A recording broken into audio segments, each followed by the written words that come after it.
ஓம் சாந்தி.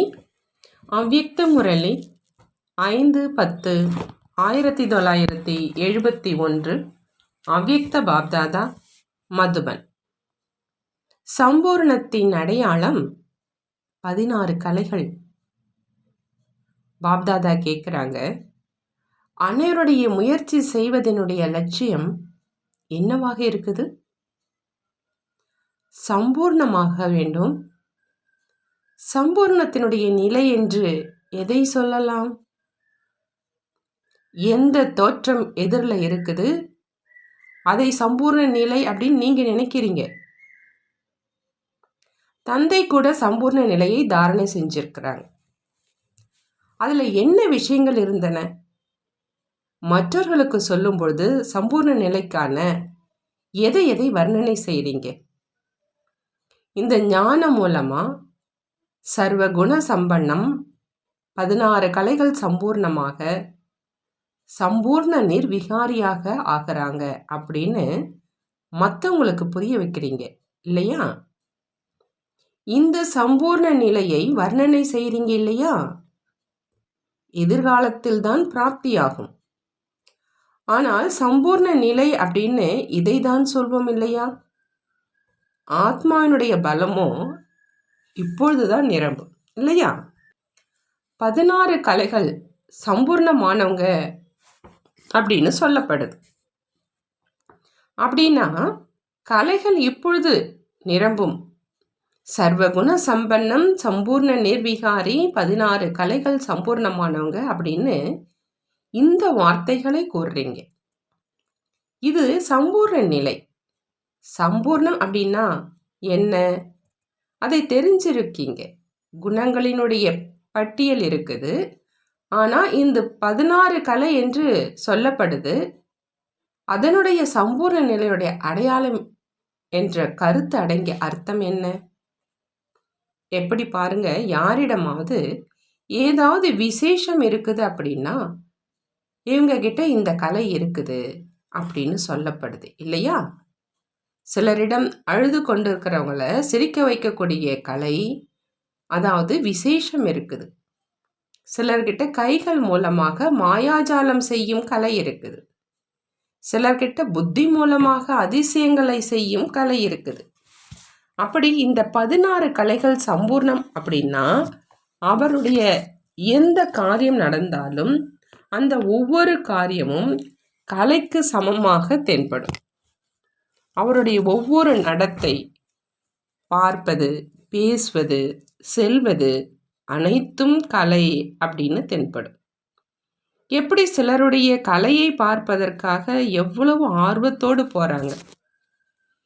இதே முறையில் யார் சம்பூர்ண நிலையை பிராப்தி அடைந்திருக்கும் ஆத்மாக்களாக இருப்பாங்களோ அவங்களுடைய ஒவ்வொரு நடத்தையும் கலை ரூபத்தில் இருக்குது.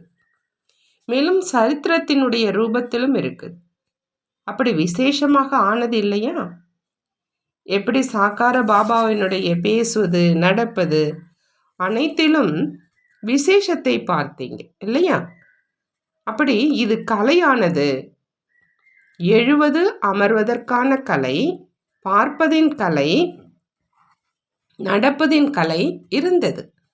அனைத்திலும் விலகிய நிலை மற்றும் விசேஷம் இருந்தது. ஒவ்வொரு காரியத்தையும் கலை ரூபத்தில் நடைமுறையில் பார்த்தீங்க. அப்படி 16 கலை அப்படின்னா ஒவ்வொரு நடத்தை சம்பூர்ண கலையின் ரூபத்தில் தென்படட்டும். இதை தான் 16 கலை சம்பூர்ணமானவங்க அப்படின்னு சொல்றது. அப்படி சம்பூர்ண நிலையின் அடையாளமாக அவங்களுடைய ஒவ்வொரு காரியமும் கலைக்கு சமமாக தென்படும். அதாவது அதில் விசேஷம் இருக்கும். இதுதான் சம்பூர்ண நிலை அப்படின்னு சொல்றது. அப்படி 16 கலை சம்பூர்ணம் ஆகணும் அப்படிங்கிற அந்த லட்சியம் வச்சிருக்கீங்க. அதற்கான தெளிவான விளக்கம் இதுதான். நான் பார்ப்பதில் கலை இருக்குதா அப்படின்னு சோதிக்கணும். நான் பேசுவதில் கலை நிரம்பி இருக்குதா? கலாக்காயா கலை இழந்து விட்டதுன்னு சொல்றாங்க. அதாவது கலை தோற்றமே கலை இழந்துருச்சுன்னு சொல்றாங்க இல்லையா? அப்படின்னா கலை ஒரு நல்லதாக இருக்குது. கலாக்காயா அழிந்து விட்டது அப்படின்னா காரியத்திலிருந்து ஆகர்ஷணம் செய்யக்கூடிய சக்தி, அதாவது விசேஷம் அழிந்து விட்டது. ஆகையினால என்னுடைய ஒவ்வொரு காரியமும் கலைக்கு சமமாக இருக்குதா அல்லது இல்லையா அப்படின்னு இதை சோதனை செய்யணும். எப்படி யாராவது மாயாஜாலக்காரங்க இருக்கிறாங்கன்னா அவங்க எவ்வளோ நேரம் மாயாஜாலம் காண்பிக்கிறாங்களோ அவ்வளோ நேரம் கலை ரூபத்தில் தென்படும். எப்படி நடக்கிறார், பொருளை எப்படி எடுக்கிறார், அவை அனைத்தையும் கலை ரூபத்தில் குறிச்சிப்பாங்க.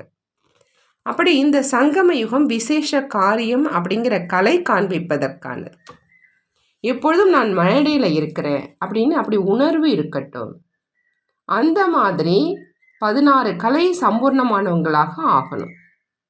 யாருடைய ஒவ்வொரு காரியமும் கலை ரூபத்தில் இருக்குதோ அவங்களுடைய ஒவ்வொரு காரியமும், அதாவது குணங்களுடைய மகிமை செய்யப்படுது.